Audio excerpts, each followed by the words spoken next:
So this week we have Fred Smith of Smithfest Events sitting across the table, and we're going to dig into what makes Fred tick, why he's always so hyper, and a little bit about the races that he hosts for us through the year, and then where his company is going, where Smithfest is going, where the races are going. So let's start off with Fred. Tell us a bit about how you got into how did Smithfest start? Let's go there. Smithfest started. I was working in a prison as a corrections officer. I always had working, not living. No, well, I felt like I was living in the prison, but no, I was working as a corrections officer. I did that for almost 10 years. Prior to that, I worked in the American Hockey League, the AHL, doing promotions and sponsorships and different types of stuff like that. Explains an awful lot. Running around like a madman at times, throwing T-shirts, you name it, selling partnerships, all kinds of different things. And I always kind of had that feel for events. I decided that after working in the prison for a while that I was missing out on that, and I created a scavenger hunt called Smithfest. Okay. And it was just for family and friends. It was not to make money. It was not for charity. It was just to get family and friends together to have a crazy day, and it was like an amazing race, survivor-type scavenger hunt where adults would run around for 6 hours, and after we'd all get together and have drinks and have a good time. After a few years, it just grew out of control, and it kept getting bigger and bigger to the point where, we decided, hey, we'll donate the leftover money to charity. But then that wasn't as simple as it looked because of all the legal issues there is with 501c3s. And so then I learned how to create a 501c3, and then we created a foundation that was 100% nonprofit and volunteer. And then that continued to grow. So then got to the point where we separated it. And this is all while you're still working as a prison guard. Day job? Yep. Wow. I was probably working 60, 80 hours on Smithfest, and then also another 40 to 50 hours in the prison, while also growing a family. Had my oldest daughter in 2007, Maya, and my youngest daughter in 2008, Carly. So it got busy. We actually skipped 1 year of the scavenger hunt because my youngest was born in 2008. It's the only year we've missed since 2007. Okay. And it just kind of continued to grow to the point where I said I couldn't do it no more. So I told the foundation I just couldn't do it anymore, the board of directors. And that's when it got to the point I said, hey, well, why don't you license us the event, and then we'll pay you on a percentage of whatever sales you do. Yeah. So then that's what we kind of got into is creating events and licensing them. And then doing what we do best is creating events, having fun for people, and then letting the proceeds benefit, local organizations. Yeah. And every year the board of directors still picks different organizations locally, some nationally, to do that. So once we created the company, we then decided that we'd create this crazy event called the Musical Chairs World Championship. And try to get 10,000 people to play musical chairs, give away $10,000 to the first place. Ultimately, at the end of the day, we had an absolutely amazing event. It was national media, ESPN the magazine, on TV. It went crazy. But unfortunately, we ran into some legal issues that ended up costing us. And I tell people now it's something I was kind of ashamed of for a long time. But now I've gotten to some public speaking to like high schools and colleges. Okay. And, I kind of wear it on my sleeve now. And sometimes I get a little teary-eyed, sometimes even thinking about it. But, I lost almost $100,000 in that event, even though it was extremely... I can see why you got teary-eyed. Yeah, so even though it was extremely successful, and it's funny, I speak to these high school and college kids about entrepreneurship sometimes, and not that I am necessarily the pinnacle of that, but I've definitely come through some of the muddy areas, and I've had some successes and some failures, and I look at it all as lessons. But I explained to them that, well, look, I showed them the ESPN the magazine 5 pages, editorial, not paid, editorial. 5 pages, front page of AOL, front page of Yahoo World, front page of, all these different things. And I'm like, successful, right? And they're like, yes, that's successful. And then I go, I lost $100,000 that day. And then they go, successful? And they go, no, not successful, And I go, but wait a second, what is the actual definition of your success? Yeah. And for me, the definition of the success was the event itself. Yeah. That day, even though I knew what was happening, I knew the money was being lost, I made it the best day possible for everybody that was there. And the people that were there didn't know that I was losing that money. They had an absolute amazing time. So I saw on your Facebook page that you only started Smithfest 4 years ago. So Smithfest, so that was our first company event, even though we owned the scavenger hunt. Okay. So the first event we created post scavenger hunt was the musical chairs. Yeah, so that was 4 years even ago. though we owned the Smithfest brand in the Smithfest scavenger hunt and licensed it, the first new event of our company was the musical chairs. So our first venture ended up in some legal issues that were, multi-leveled, and it was crazy. I can't even get into it. So musical chairs was a one and done year? So one and done. We did try to create it one other time, and I do think it still has legs for the right nonprofit. Yeah. Now that we've learned the pros and cons and in the right situation, I think it could be a very scalable national charity event. So it's still there. We still carry the brand. We still have all the stuff. We own all the rights. We own all the rights. 10,000 chairs. We have all the chairs. We own all the rights to it. It still gets a lot of media attention at times. But unfortunately, we lost that, and I went to one of my mentor friends who owns the largest cigar retailer in the country, actually, called Two Guys Smoke Shops. They're in New Hampshire. And I said, what do I do? And he's like, you can, grind this out and try to, make as many dollars as you possibly can, or you can go bankrupt. And I just didn't think it was right to, sell the other small vendors down the river. Yeah. That I rented chairs from, or I got T-shirts from, or I bands that I had come out, kind of screw them all over. I just didn't think it was right. So we decided Panic in the Dark. Okay. We had this idea.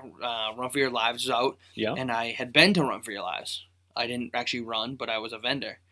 And I said, this is a really good idea. But I said, if it was at night, this would be amazing. Awesome. Yeah. And I said, I think they're missing the ball on that. And we created Panic in the Dark. And, we had about 300 people come out the first year. We did it on a very small budget. We rolled our money over and doubled it. And then we decided Blizzard Blast. Yeah. A winter obstacle race. Nobody was doing it. We created that. We kind of learned a couple of pros and cons of Panic in the Dark, what not to do and what to do. And we've been, now going on our fourth Blizzard Blast. Yeah. And we just completed our fourth Panic in the Dark. And in that time, we haven't created too many other events. We did this fall. We had a Pats 5K. Yeah. And we have done some corporate custom stuff for some companies. And now our company is evolving into that. Like you're saying, where are we going? We're getting to more licensing, taking on contracts and helping other companies build out their events, auditing and seeing what they're doing right. Are they saving money in the right places? Why aren't they doing well? Things that we've learned over the years that we're starting to take on for other people. And then some people just say, hey, I have a great company, but I want an event that I can really expand my brand on. Mm-hmm.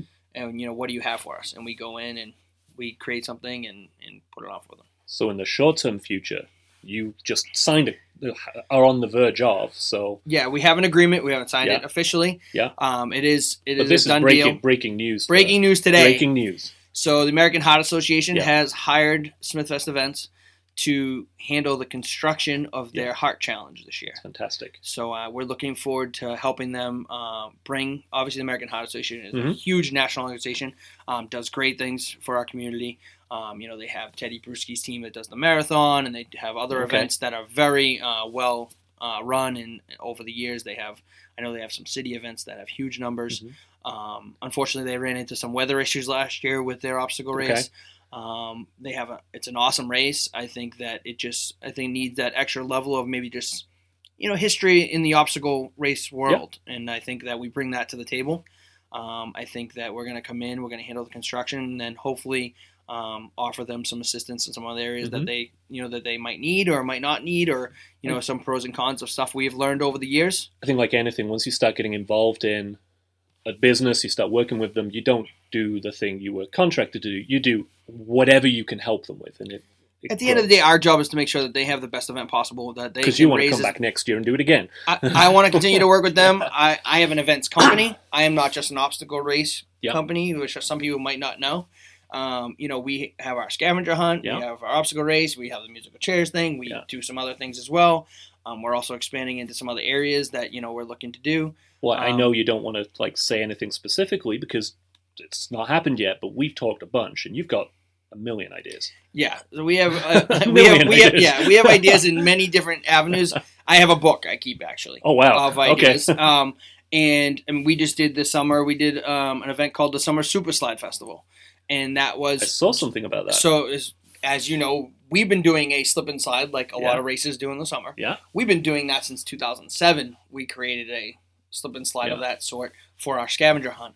And every year people show up at the slip and slide in the fall, and it's usually cold. Yeah. But they show up and they're like, oh, we want to do it, but our insurance isn't in place to handle people to walk on. And finally, I was like, oh, it'd be a great opportunity for a local nonprofit to have an event in the middle of the summer where it's hot outside and people could come out and just slip and slide. There's opportunity for them to sell food, there's vendors, all kinds of stuff. And we did that this year. So once again, I created the concept, we created the name, and then we licensed it for a fee. Yep. And then they can sell sponsorships, registrations, and then they keep the proceeds. First year event, they end up doing $6,000. Yeah. They're a small nonprofit, did really well on a first year event. And I always explain to people on the first year event, if you end up breaking even and you're really successful, run with it. You're in a great place because you didn't lose any money. You got a brand out there, and everybody who attended is going to tell somebody else. And your event's in a good place to build in the future. And it's about the long haul, especially with nonprofits. Absolutely. It's building brand recognition. And once you can build that 5-6 years down the road, and then every year you're going to have that 25,000, that 50,000, that 100,000, whatever it is. Hey, we've been doing this for 6 years. We can almost bank on this now, within a window. So that's our goal. How does it? So right now, obviously, you've got the 2 OCRs, you've got the other projects you're building and developing, but this is your full-time job. This is your day job. This is what you do. Yes. That must be a big pile of stress because, anyone listening to this, they know the OCR scene is growing, it's crashing, it's growing, it's crashing, depending on what week you're in and who you're talking to and what brand you're dealing with. And Blizzard and Panic have both done 3 years solid growth. You're successful with those brands, but one happens in January, one happens in October, and you live this. How? Yeah, and each year, and you don't know each year either. Yeah. Like I know last year, Blizzard Blast had a huge sales day right before Thanksgiving. Yeah. And I'm saying to myself, well, what happens if we go through Thanksgiving and we don't have that sales day? Luckily, we hit it again, and it's a perfect, we kept it right on. And that's stuff that we do as a company that, me and Rob work really closely together, and we watch dates and we watch times and when sales and certain sales work and certain sales don't, and what kind of codes work, and is it better to price jump or is it better to put prices up and discount? We've been doing that stuff over a couple of years, so we try to keep things on the tee, and most of the time history repeats itself. So we've been lucky. I think we're putting out a good brand. We're working hard at it, and just like when Rob sat in this chair last week, one thing that I can relate to is that until you sit in the race director's seat for a major event, and you're out in the woods in 16 inches of snow at 3 a.m. doing caution tape. And when I mean, when you did that trail portion, and you think you hear something in the woods at 3 a.m. and you're wearing only a headlamp that can see for about 6 feet. Yeah, it's a little nerve-wracking. Hey, did you bring the knife? No. It's not one of the perks of the job. I thought you brought the knife. Left it in the truck. But if you're not going to do it, who's going to do it? Yeah. And you've seen me I can't tell you, I've never run a race. Yeah. I've organized many of them. But you've seen me at many because I am out there hitting every car with every possible flyer. I'm sure you've gotten more flyers at more races and parking lots. Absolutely. Than any other, I would argue probably any other race. Oh, categorically. And 90% of the time that's me.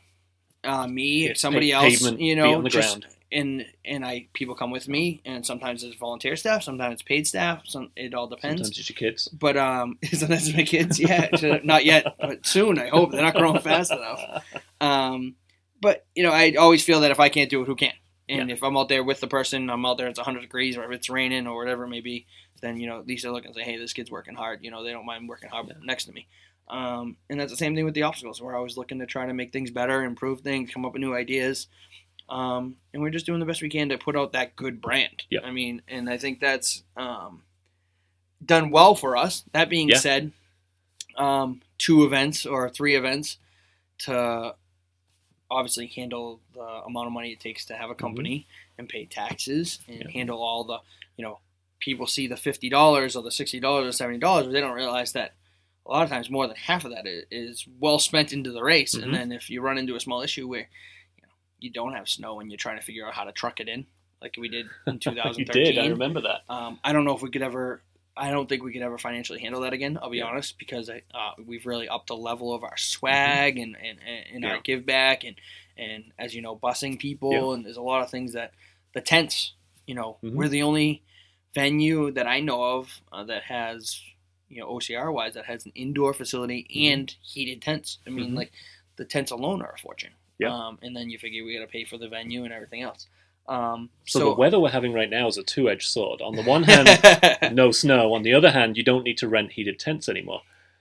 Yeah, I don't need to heat them would be great. You don't need to heat them. You don't have to heat them. I still have to put them up, though, and that's probably more of the expense. Unfortunately, the numbers are the key, I guess. But unless it was 65, I mean, we wouldn't have to put up tents, right? We just go outside like we do at every other OCR. We had this conversation before we started the cameras rolling, right? If the snow doesn't come, you put on the best race you can anyway. Yes, absolutely. It's my favorite question. But you're still blizzard blessed. Yes, it's my favorite question through support at smithfestevents.com is what happens if it doesn't snow, or what do you do if it doesn't snow, or is there still a race if it doesn't snow? I have no control over the snow. We saw the race. Yeah, we saw the dancing. Although there is some people who believe firmly in this dance, and when I tell you, on both ends, I've had people beg me for a white Christmas this year. Yeah. Like literally beg me, saying that if I dance now, they'll have a white Christmas. And I also had people send. Oh, I'm kicking over water. Absolutely. I've had people send death threats. If you do have a white Christmas, around March 15th last year, when we were still getting inches. Yeah. I definitely received a few very mean, negative. Were they by any chance from Mr. Hasty? No, Mr. Hasty. Okay, no, right. He's usually pretty good. Okay. But there were a few people that were a little disgruntled that I was still dancing in my Blizzard Blast glasses in March. But it's been fun. The no off season thing has really been fun. I love having the race in the winter, but it also adds you always have this. Oh, is there enough value? Sometimes you always wonder for your price and stuff.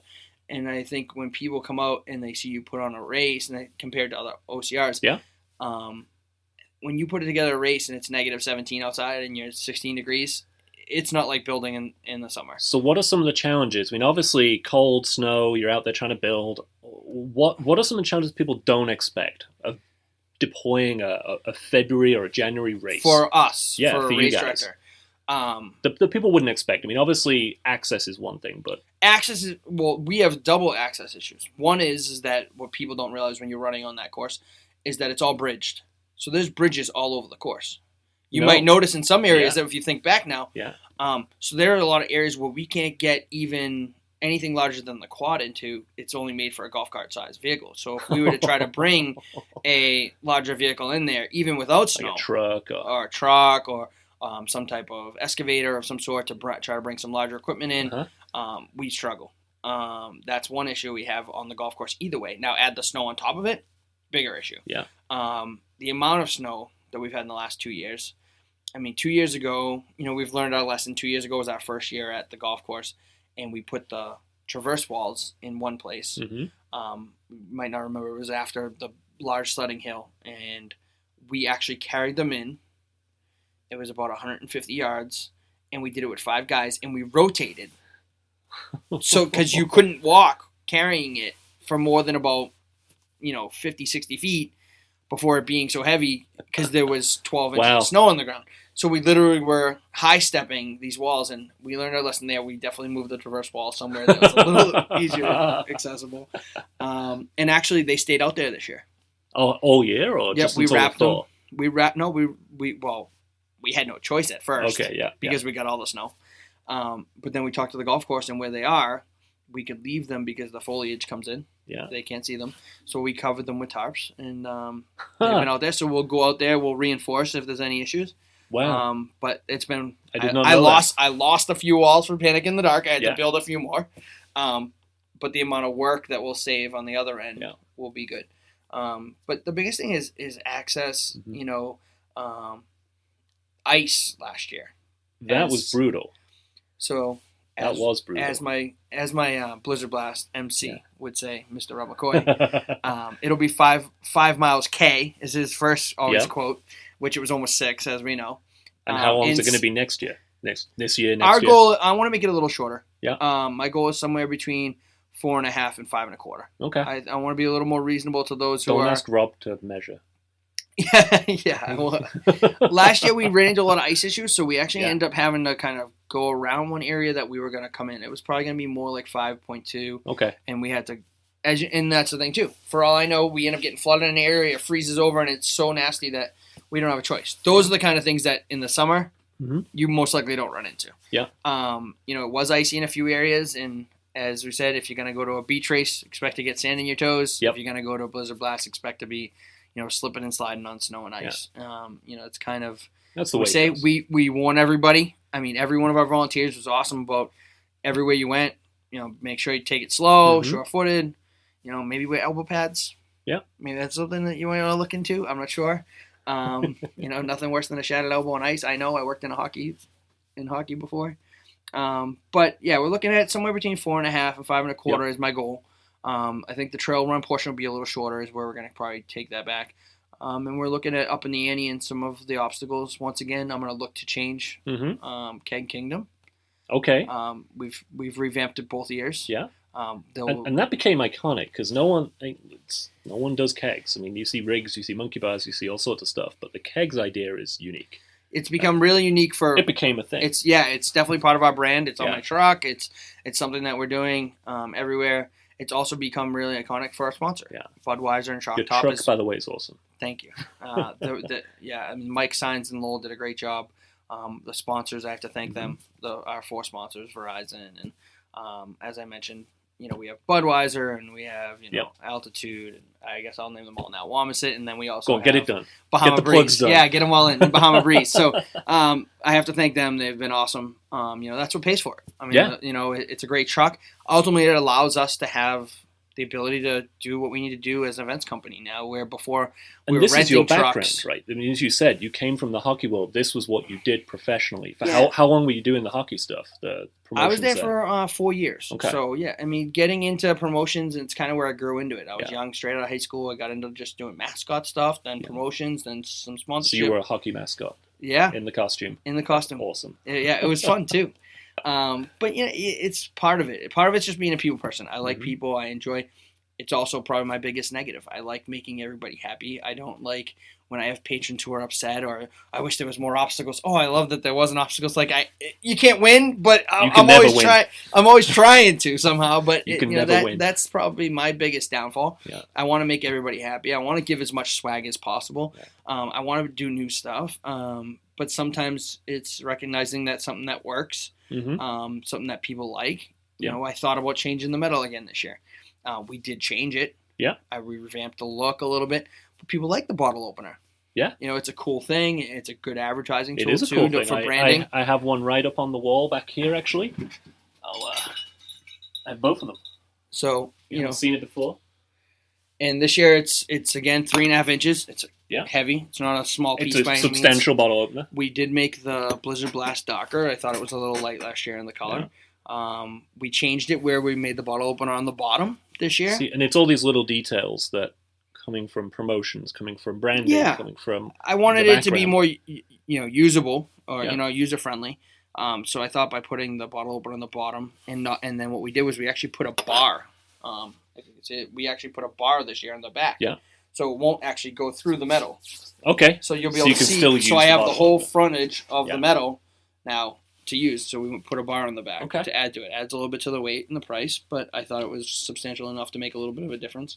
And it's a great piece. And I said, you know what? I think it's something that separates us. Not a lot. I mean, there are some races that do it, but it's winter. It's a good beer drinking season. It's a good fit. So, we like to get into that stuff. We did the head buff last year. That was new. That was a surprise too. We like to do that. So that's one of the things that again, promotions, right?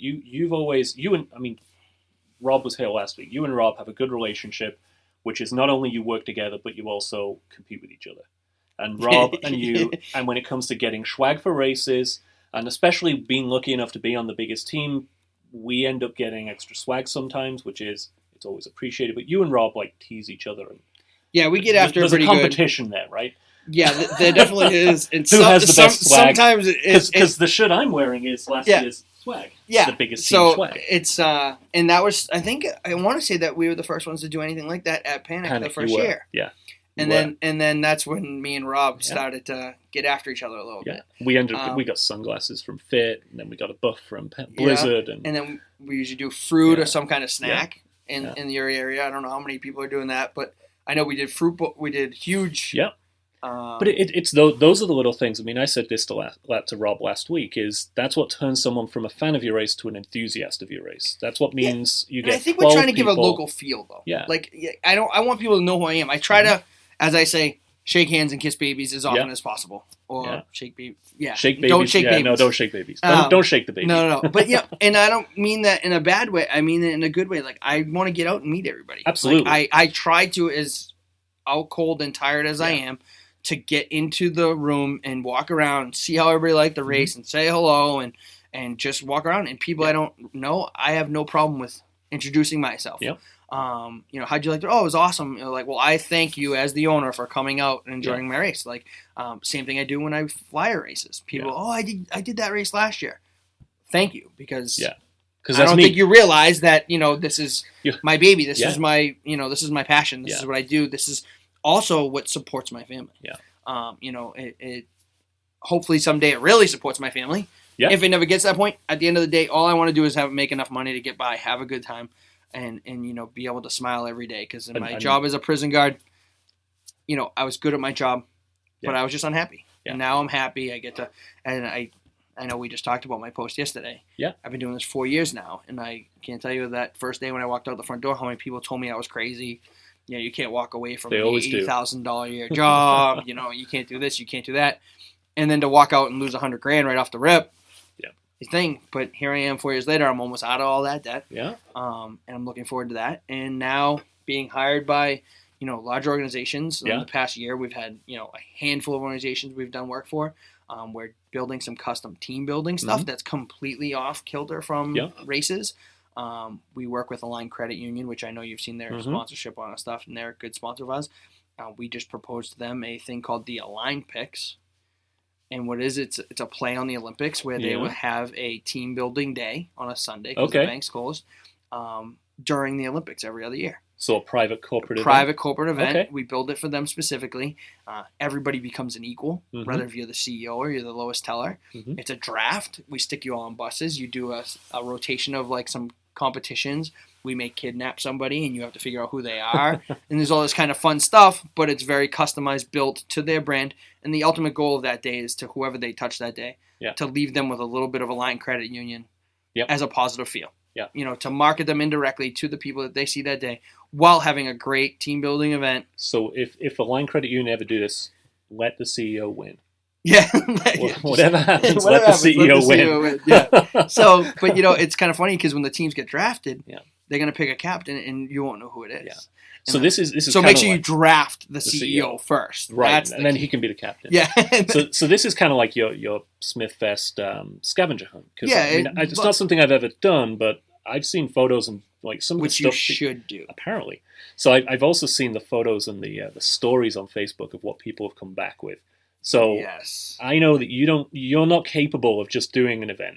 You have to do an event to 11, like 110%. So this scavenger hunt, they don't just come back with things, pennies. Stamps. No, you've had people come back with buses, and tattoos. Well, the bus had to be on a tow truck. Yeah, I missed that. We couldn't. Just the bus is too easy. So, what's your favorite? What's the most outrageous Smithfest scavenger hunt story? My favorite story? Yeah. In 2009, it was pouring. Absolute torrential downpour. We had a mud pit. It was the first year we really introduced something nasty, and we had this kiddie pool filled with mud, and you had to get in it, lay in it, put cucumbers on your eyes, and you got bonus points. But the funny part about that is that on the list, so there's different things. There's tasks, then there's clue trails, then there's pictures, then there's items. Well, on the items list, there was a queen-size mattress. Okay. Not too unreasonable. No. There was also a garden hose. Okay. Also not too unreasonable. And as part of this list, when one of the teams pulled up, who's now one of our board members, which is funny, the team pulled up, and there was a mattress on the hood. Okay. And the garden hose was tying it down.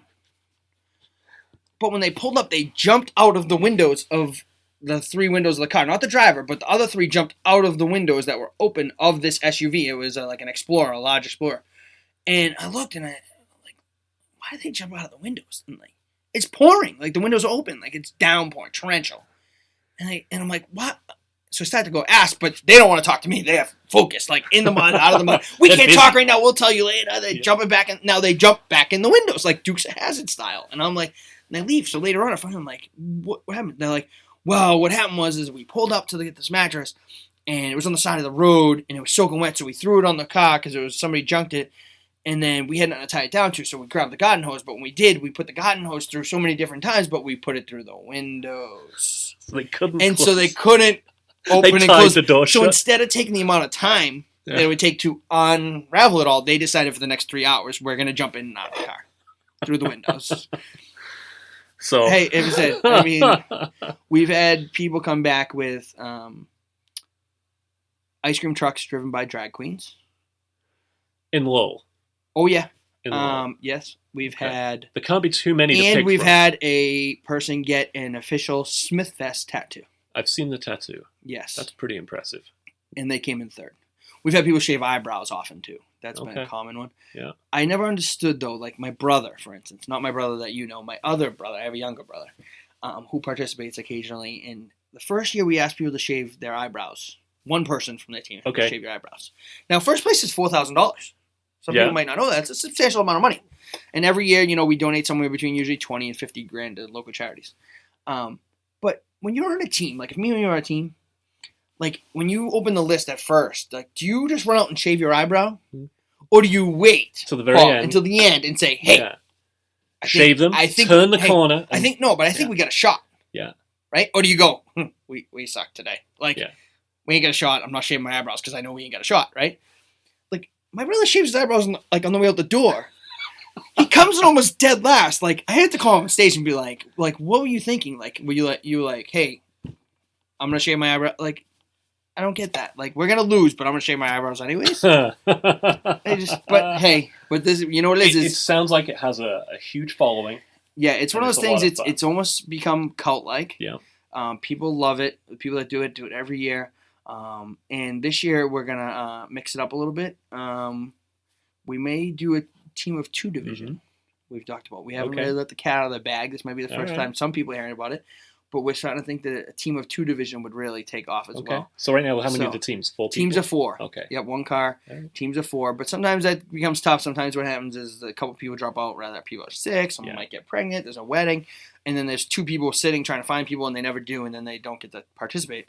Yeah. I think with having a team of 2 division, it'll allow the teams of 4, if they lose a couple people, to still participate, have a good time. And then their hard work and fundraising and stuff doesn't go to waste. But, yeah, it's a fun event, and like you said, we tend to take things to 11. Last year I tried to bring the hot tubs. I wanted to bring that to 11, as you know, for Blizzard Blast. Yeah, Blizzard. You promised hot tubs. Oh, I think that's been one of the only things I couldn't facilitate. Hot tubs were your nemesis.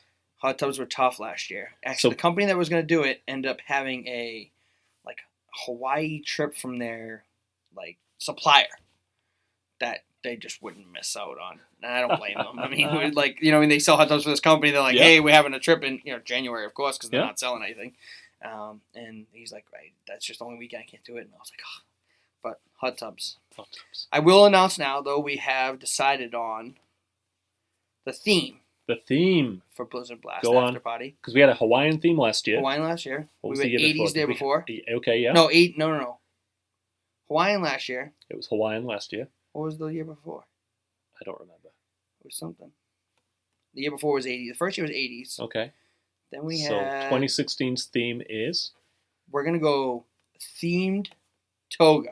Themed toga. Now, I don't care what your theme is. All right.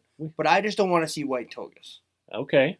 So I don't care if you bring sport toga. All right. I don't care if you want to bring Star Wars toga. Yeah. I've heard that's a thing right now. I guess. Star Wars? Yeah, I heard something about it going on. Yeah. But so themed toga. Togas. All right. Yep. So the Spartans are obviously wearing their onesies for their onesie wave. Really? I didn't hear about that. You may have heard it a little bit. A couple times. I nearly did this entire interview in my onesie, that would have been awesome. But I didn't. I love it. So Blizzard Blast I is should 6 get weeks Rob a out. fit challenge onesie for the start line. Camo. I think he has a camo onesie. I'll make it blue because he doesn't like green. No, he hates green. So Blizzard is 6 weeks out. Yep. It's the opening for the 2016 Race Local Grand Prix. Exciting. Are you finished building yet? No, we haven't started building. You don't know that about me? You'll do it on Thursday. Well, Panic in the Dark, as you know, we Yeah. get 30 hours. Yeah. I think we're the only obstacle race in the country. Yeah. It's not a high-end obstacle race, as we know. It's mid-level, That's low. fine. But 30 hours is a tight 30 time hours frame. is a tight time frame to build Yeah. anything. Yeah. Inner city park, the whole, everything that goes with it. But you have more access to Blizzard. We have more access to Blizzard Blast. When it comes to a lot of the stuff, we'll start bringing stuff out right after the first. Yeah. Because also just weather and different things like that. We have started staking the course because the ground is soft. It is. Last year, now's a really good time to do Last year I power drilled 380 stakes and my elbows still are feeling it. I'm sure some of my help is as well. Yeah. But we And have people started can putting run stakes. multiple laps. Can run multiple laps as long as you get in prior to the last. Yeah. So before the race, we're going to publish. We'll talk and we'll get the details nailed down. But that's something people always wonder. Yeah, we'll have the elite heat. We'll go out first, usually about 15 to 20 minutes prior to whatever the first heat is. What I've been doing is expanding both ways, because you just never know where we're going to get to. Yeah. So as heats are filling, I'm opening up one earlier, one later at a time. So hopefully we'll get to about 9:30 is my goal. 9:15, 9:30, and then what I'll probably do is let the elites and then the multiples start with them. Yeah. I'll let the elite start in the front of it, and anybody who's multiple who doesn't consider them their elite will actually start with them, but just in the back end of that pack. So that way, Makes if sense. somebody who's an elite who's running multiples, Yeah. they essentially only have a 20-foot head start. And then if they can run as many times as they want, I think we haven't finalized the actual details on how we're going to handle it, the multiple laps yet. Yeah. I know Rob did it one way. We did it one way last year. We also are thinking about moving the start line. Okay. So Make the course different, change things up. We're looking right now at the details of moving Keg Kingdom to the back bay window. Okay. Which could be really fun for watching and hanging out. From the warmth. Yeah. I can't. In the heating. Drinking I your can't beer. blame that completely on myself. I can say that the guy who we drove in, there's like a dirt road we drove in for the keg area last year. The guy who lives right behind that bought that lot and put in a tennis court. Oh. So the access has been removed a little bit. I think we can still get in if we really try.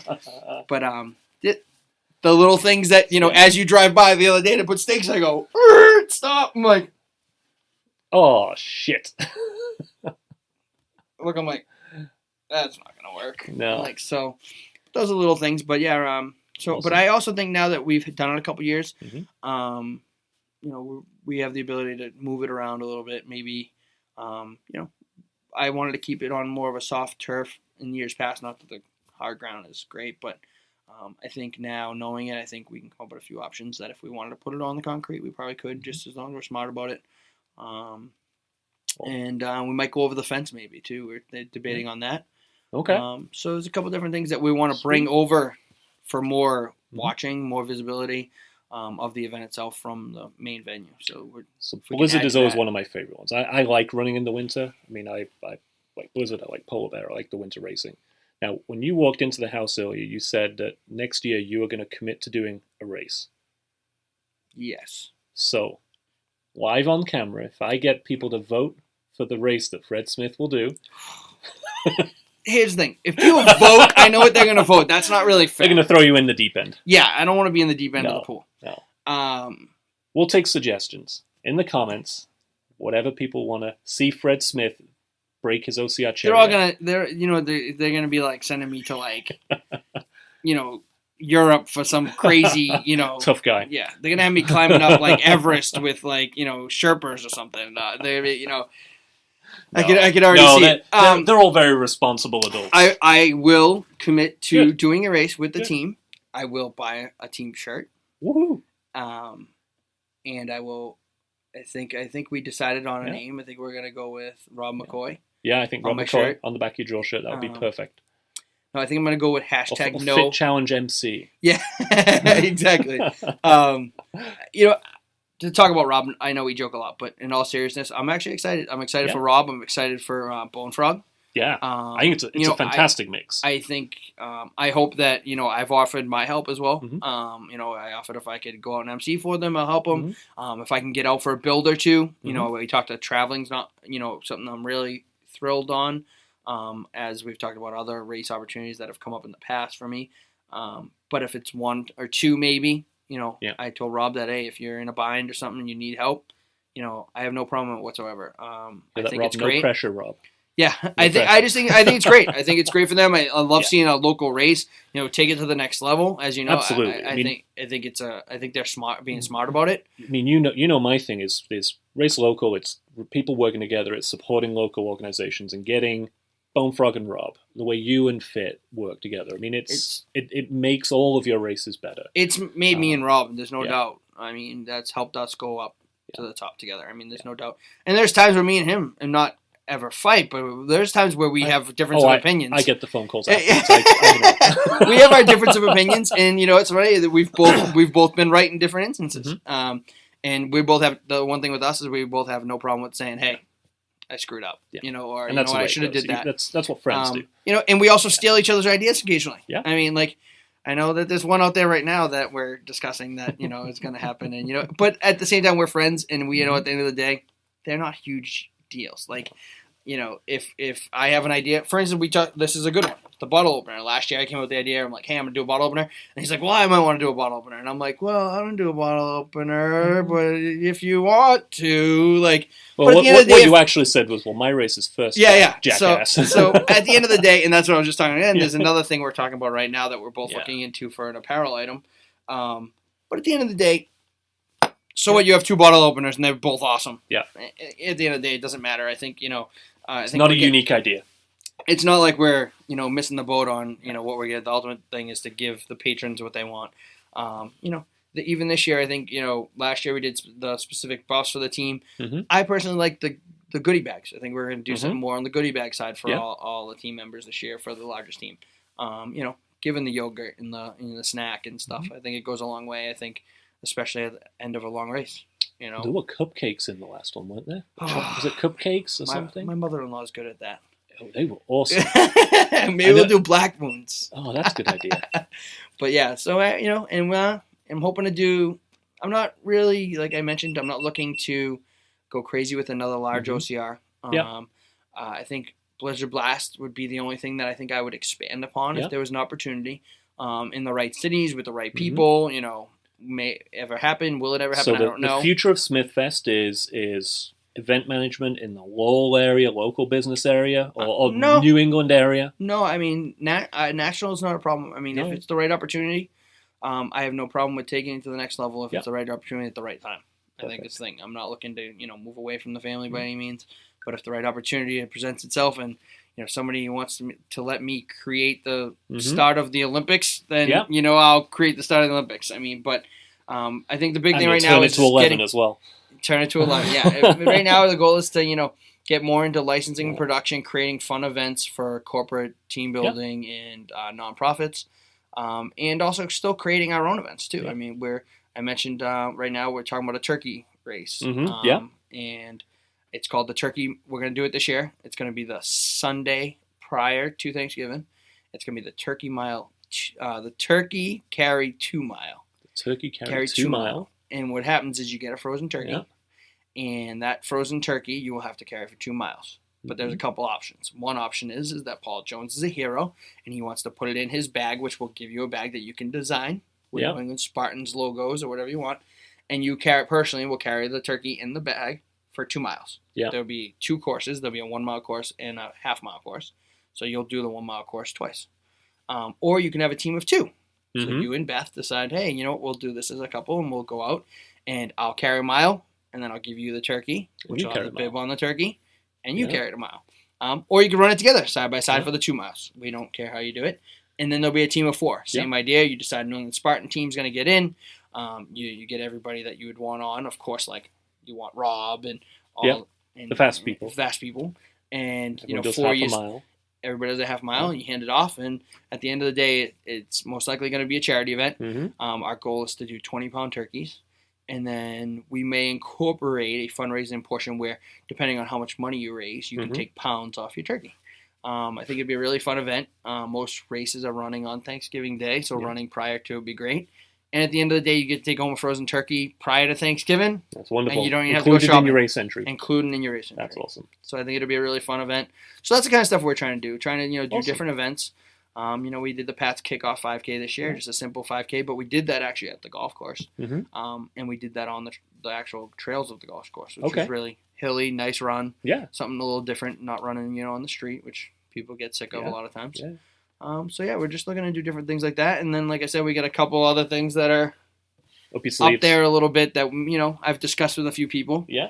That hopefully we'll be able to air out soon and get people at and create a little more fun. Exciting future. We want to see Blizzard Blast Day, we want to see Panics Day, but we also want to see Fred Smith and Smithfest be successful. Thank you, I appreciate that. We're working hard, and like I said yesterday, it's been a rocky road, up and down, lots of lessons. But they always are. 4 years in, you're doing pretty good. I'm excited for 2016. I'm excited for the American Heart Association Heart Challenge and helping them create an event that hopefully 2, 3, 4 years from now will be as successful as Blizzard Blast is, and hopefully generating them a lot of revenue because obviously they got a great cause. And they've been in touch with us too, so we're all talking to them. They're pretty serious about this. It should be good. Yeah, no, and they want to make it a great event. They would like to tie in with the race local that we're speaking about. Hopefully that the calendar works out well and we can do that. And get some Spahtens out there and having a good time. And I think it'll be a good medium, mid-level OCR. And with our little touch on it, bringing it to 11, I think we're going to add a little fun. We're going to add some fun to it. I want to do something a little different, Yeah. Hey, we threw marshmallows one year, right? Yeah. I mean, we're always looking to do something fun and different. We shoot paintballs in the middle of winter. Who else does that? No, I love it. So hopefully we'll do a little of that and have a good time. All right, Fred. Thank you. Thank you, sir. Thank you. Awesome. Appreciate it.